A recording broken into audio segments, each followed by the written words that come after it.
على أهل العراق أن يفتخروا بهذه القامة.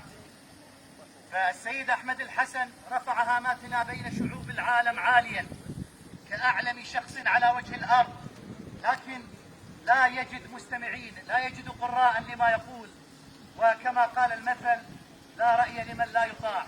اقرأوا كتبه لتفتخروا بما قدم، فسوف يكون مفخرتكم أمام العالم أجمعين. نحن إذن نفتخر بالسيد أحمد الحسن، نفتخر بالسيد أحمد الحسن، ولن يثنينا شيء عن التصديق به والإيمان به واتباعه، فهو لم يأتي إلا بالخير، فهو لم يأتي إلا بالخير، فهو لم يأتي إلا بالخير، وإلا بمكارم الأخلاق، وإلا بأهم العلوم التي كما قدمت لم يأتي بها أحد من قبله. هذا الشخص يعني يحق لجميع العراقيين أن يفتخروا به، وليس محاربته ومحاربة أتباعه وإغلاق مكتبه.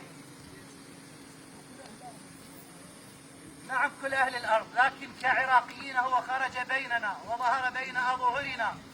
اقرأوا كتبه واطلعوا على كل ما قدم. هل جاء مثلا ببدعة؟ هل قدم شيئا منافي للأخلاق؟ منافي للأخلاق؟ هل قدم شيئا منافي للإسلام؟ فلماذا هذا الحرب؟ فلماذا هذه الحرب ضده وضد أتباعه؟ نعم، نقول أمامكم وأمام الحكومة العراقية: نحن أتباع السيد أحمد الحسن لن تثنينا ولن يثنينا هذا الإرهاب الفكري وأي نوع من أنواع الإرهاب، وقد مورست جميع أنواع الإرهاب منذ أكثر من 10 سنين بحق أتباع هذه الدعوة.